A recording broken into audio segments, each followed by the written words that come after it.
Okay, peeps, welcome back. So today we're going to be going over the massive drops in the Grayscale trusts and what to expect going forward. So with that being said, let's get it.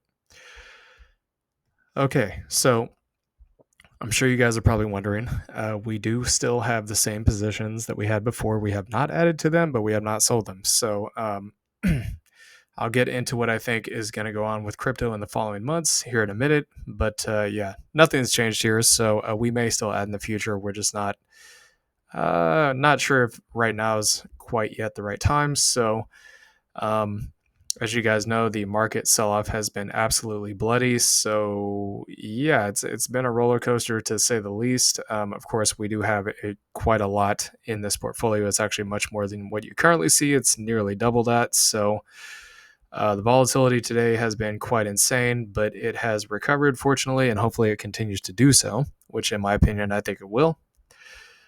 So, anyways, before we get into the Grayscale Trust, what I will simply say is I think that the Fed is going to come out in September and cut rates. I think the market's kind of selling off basically based on a lot of kind of bad economic news that I think is being a little bit overblown, in my opinion. And then the Fed's going to come out and cut rates in September, basically through the rest of the year. And then the markets are going to have a V-shaped recovery. They're going to go up to new all-time highs by the end of the year. That's what I think is going to happen. And again, I've stated this before. Yes, okay, sure, the markets have been a little overheated lately, but they did need a pullback. Okay, they did. I won't lie about that part. But to see some kind of massive 30, 40% bear market, I don't think so. I don't think that's necessary, if I'm being completely honest.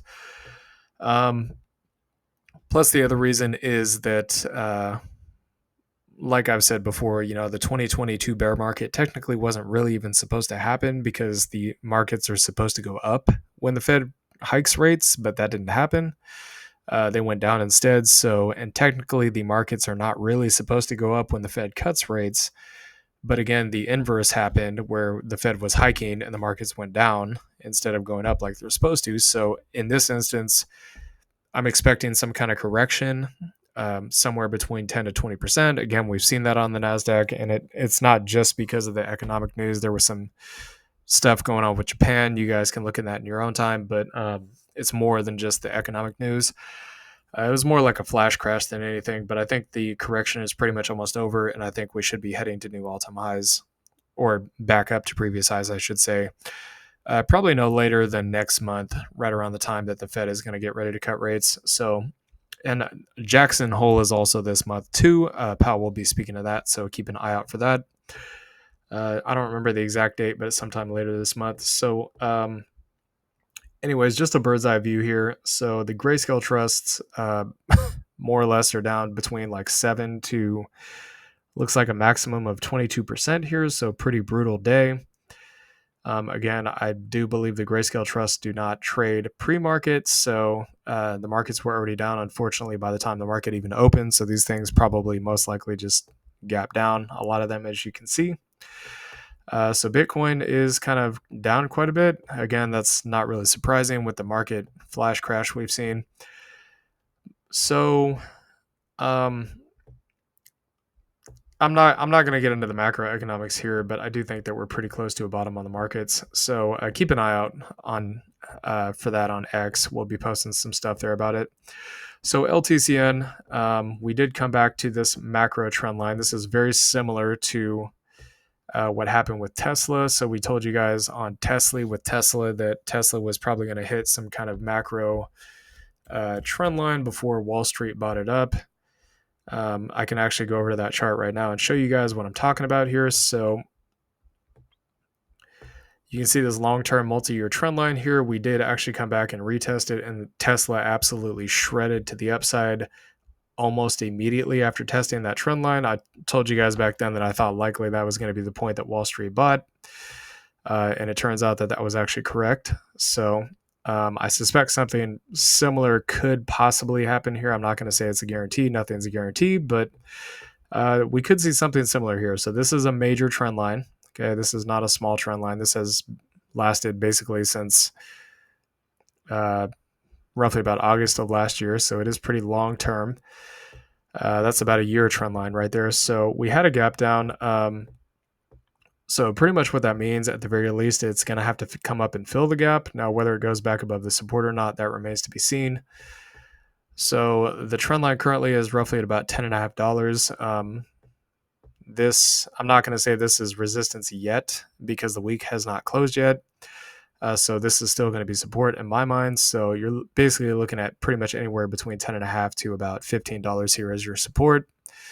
Resistance above that, 25. I'll just say roughly about $25.50 to $27.50 on resistance, and then 54 all the way up there at the highs. So you'd then be looking at about 157 to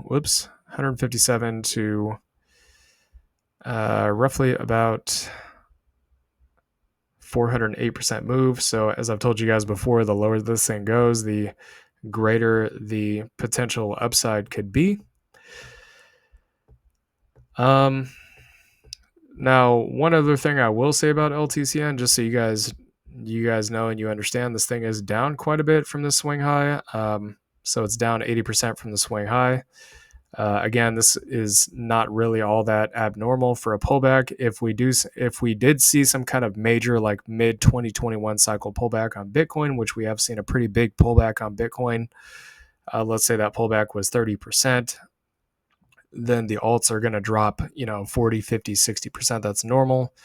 So you can see even at the current prices right now, LTCN is still down 97% from the all-time high. Do I think that we're going to stop at being like this is going to be the top and, we're not going to go any higher, and the highest we're going to see is a resurgence to only 3% of the previous all-time high? No. I don't think that's likely to happen. Like I told you guys before, I suspect closer towards the end of the year, we're going to get these pops on these altcoins and crypto in general, and that's when we're going to see the biggest moves. So BCHG, very similar to LTCN, it hit that macro trend line. We do have a gap here, so it's probably at least going to fill that gap. Support anywhere from 530 to 770 here, and then you have, 10.5 to 1280 on resistance. And then you have 18 to roughly about 20 at that resistance zone above, and then 24 on the swing high. Just to give you guys an idea of how much this is down currently, it is down a lot, so about 70%. I mean, I don't know that it goes lower than this, but I remember that we were buying BCHG back at these levels, and it even did go considerably higher than this current level that you see right here. So in my opinion, BCHG and LTCN are extremely cheap right now. Take it for what you want. So 85% move up here, and then 190%, and then you have roughly about 250% respectively. So HZEN, we're still within this falling wedge. Again, this is a bullish pattern, targets the top of the wedge, so it's had $10.50 here. We are kind of pushing down on the bear side, so we could tap the bottom of this wedge, and then of course we would rip from there. That's usually how this goes. It kind of consolidates within the wedge. That's what's textbook. That's what's supposed to happen. It kind of bounces around in the wedge. Maybe not tapping each side perfectly along the way, but generally speaking, it does bounce around in between it before eventually having to break out to the upside. So basically the bottom of the support as of right now is going to be the tapping point, so to speak. So 250 to about $3 there at support. You can look at this level, although it's relatively small, roughly about 385 to 420. I'd be looking at this one up here for a bigger gain, so roughly about $7 all the way up to $8, and then 10.5 up there at the highs. So the three different measurements we have here is 44%, 173%, and then roughly about 200. We'll just say 255 respectively. So pretty large moves here. Nothing like LTCN or BCHG, but still not bad. Okay, so ETCG, this thing does look like it might potentially be gapping down here. So, I mean, not gapping down, but it might be selling down. I'm still going to argue that I think this could hold as support by the end of the week. We'll just have to see on that one. But as of right now, it's roughly about $8.60 to $10, and then above that, I mean, if you really want to know, you'd be looking at roughly about 13 to 16, and then I'd say about $17.50 to $20 respectively, somewhere in there. So if I just give you guys the measured move from the current prices, you're looking at 29%, 106%, and 164% respectively. If we go all the way back down into the zone, which in my opinion, I don't think that's likely, even though it looks like it, I just don't think that's likely in my opinion. But if it does happen, well, you're probably going to want to know what the level is, right? Or the dollar amounts that you'd be buying at. So roughly about $3 to $5 here, all the way at the bottom. If I just measure that from there all the way up to the resistance high up there, it's a 420% move, so pretty large. ETH, this thing has just gotten whacked pretty hard. So you guys can see Ethereum is down substantially. It's down quite a bit from where it used to be at 4,000. So unfortunately, unfortunately it is what it is. I mean, we have this big cup and handle pattern. Target's supposed to be up here at the roughly about the previous highs. I mean, it unfortunately is just going lower. I don't really know how else to say it. So I don't think it's going to continue on like this. I do think at some point we are going to rebound, probably sooner rather than later. I'll get into that a little bit later in the video as to why. So next support I'd be looking at here is going to be roughly about $11 to $16 for those of you guys that want to know. And then you have $23.50 to $28 here. And then, of course, the high up there for the cup and handle at $47. So just from the current price, let's say you're looking at roughly about 41% and 129% respectively. And then if we do get into this zone, it becomes much bigger, 151% to 304% there on ETH. And do keep in mind that ETH is now currently an ETF. It is no longer a trust. So if you wanted to buy this one, you would have to buy it as an ETF. I don't think it really matters personally, but it just kind of is what it is. Now they have spot exposure instead of, I think they had spot exposure on the trust, but now it's like an ETF. So ETFs are more, a lot of investors look at ETFs as safer, more regulated products than something like a trust, especially with something like crypto. So we are below the support here. I did not expect we would actually get below this. So if it goes any lower, which I don't think is going to happen, again, this would be roughly about 5 to 1270 all the way down there at the lows, which is just crazy. So 37 to 40 down here, or if we get back up to support, that's the level that I was looking at, and then 400 all the way up at the highs. So from the bottom to the highs, this obviously is an insane return. It's 3,700%. And then from the level I was looking at that I told you all about to the highs is still 874%. So pretty big move there. GBAT, so we are in the lower support here. In my opinion, I don't think it's really going to go lower than this. Of course, it's possible. I don't want to sit here and tell you guys it's not possible. It's possible. It could go lower. I just don't think it's going to happen. So this support currently is 450 to about 510. The resistance above it's $8 to about $10, and then the all-time high is at 32. So from here to the next zone, 107%, and then above that, 560% move. So GLIB, it does appear that we have actually gotten back into the zone. So the current zone, $11.50 to about $15. The swing high all the way up here at 80. So you're talking almost pretty close to an 8x. I mean, if anybody's been holding cash this entire time and managed to get into these at these prices, when crypto does go back up, I can't promise you're going to make a fortune, but assuming that it goes back up, which in my opinion, I think it will, because again, the cycle timing for the all-time highs for crypto is a little off here. I mean, dude, you could be making bank. I mean, we're talking as much as an 8x here. So, and that does not include if it goes to all-time highs. If it goes to all-time highs, I mean, sky's the limit. So G-Link, we're in this lower support here. So this lower support, roughly about 39 to 45. Resistance above head, which is kind of where I thought it would stop, 65 to 85. But then we, of course, had some insane flash crash that I'm sure nobody could have possibly imagined. So $220 at the highs up there. So from the current zone up here to this resistance, 95%, and then 417% respectively. And again, the thing that's going on with the NASDAQ, I mean, yeah, okay, sure, the market conditions are,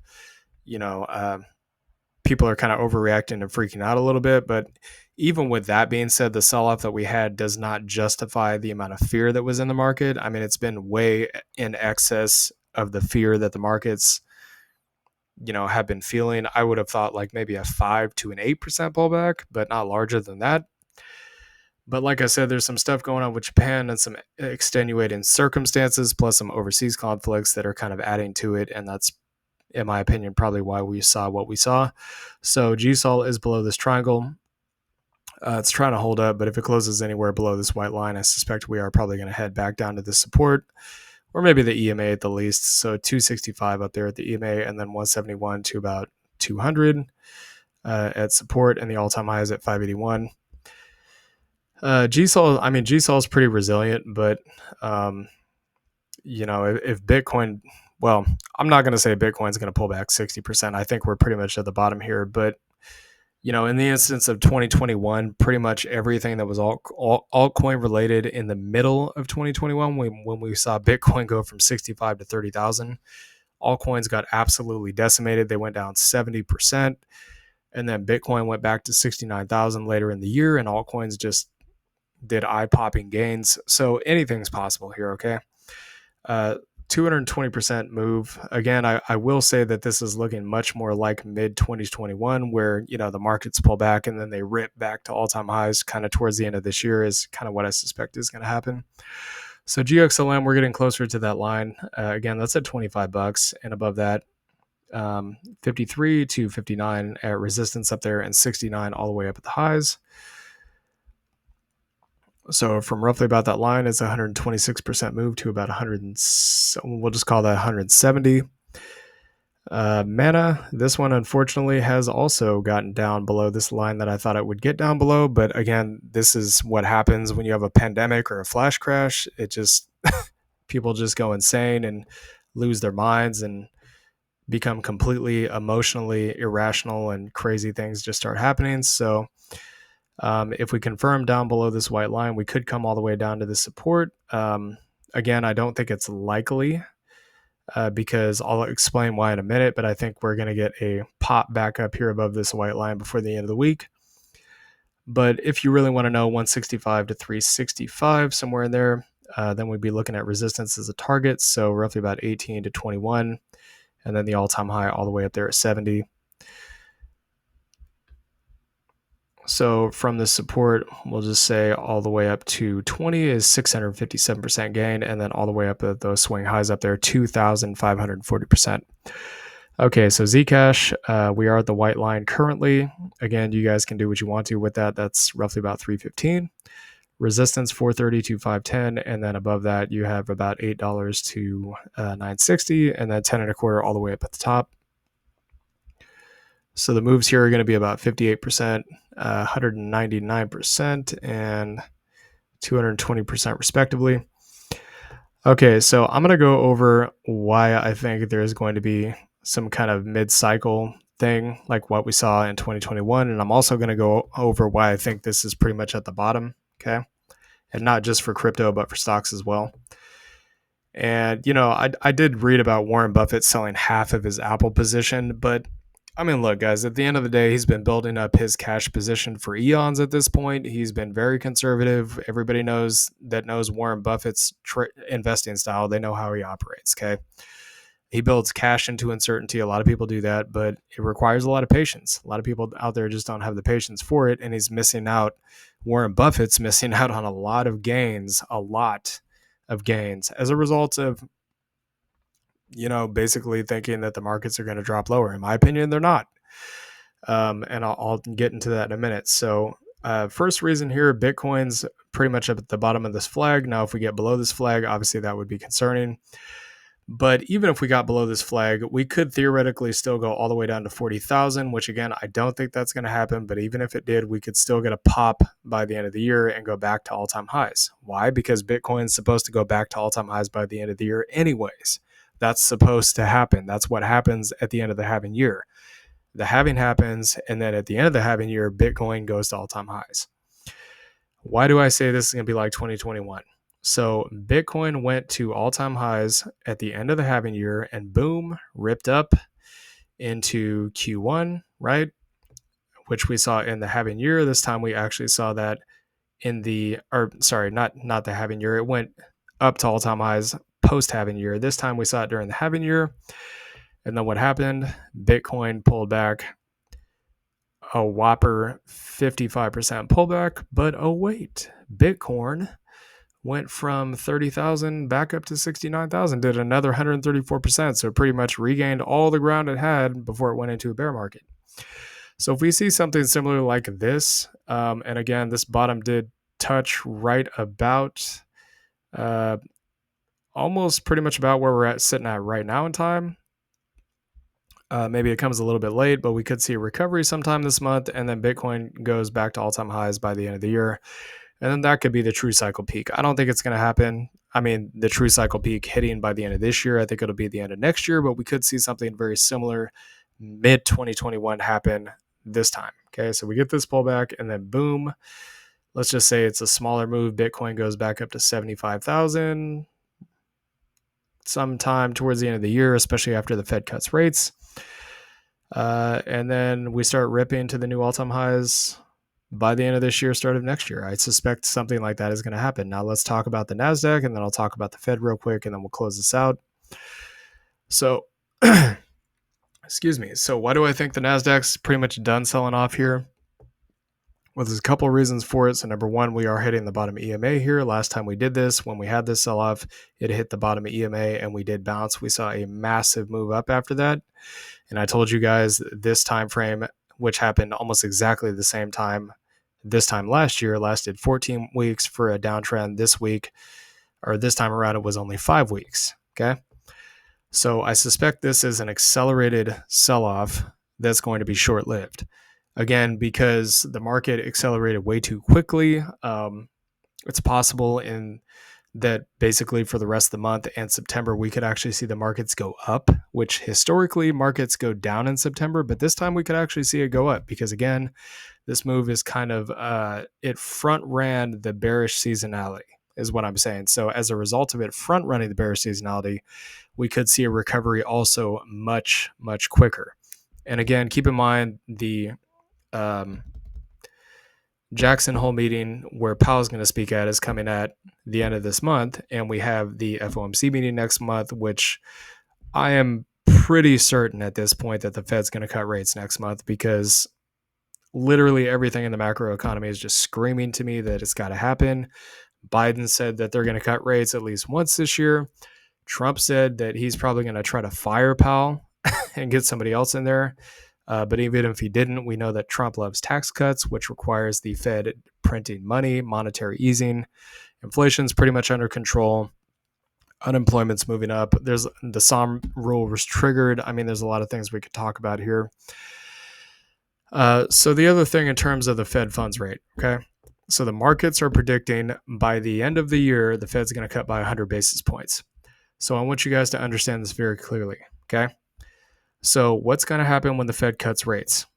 The money that gets paid on money market funds, savings interest rates, and bonds, the interest rates on those will go down, okay?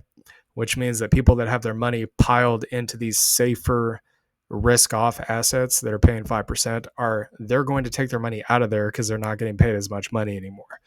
They're going to need to park their money somewhere where it can make money. And so they really only have two choices. They can either sit on cash, which is getting eaten away by inflation, or they can buy back into the stock market and crypto market. So this is another reason why I think, and I strongly believe, that likely the markets will be at all-time highs by the end of the year. Okay, crypto and stocks. I just firmly believe it because the DXY is going to sell off a cliff because people are going to pull their money out of cash. That $6 trillion in cash sitting on the sidelines is going to come out of those money markets and bonds and savings accounts and go into stocks because ultimately the Fed cuts will eventually lead to monetary expansion, job creation, job growth. It will also lead to the stock market going up because we know that the Fed buys assets. Okay, they buy assets with their monetary easing. That's what they do. That's what they've done over history once they control inflation. That ends, they cut their rates, and then they start printing money and they buy assets and markets go up. And that's how this goes. So that is why I believe that crypto and stocks will, and the Grayscale trusts, anything risk on related, are going to all-time highs by the end of the year. Tom Lee thought this, and I have my own reasons for thinking this. I've laid the reasons out here. So anyways, hope you all enjoyed this content. Please like, comment, and subscribe, and I'll see y'all later. Peace.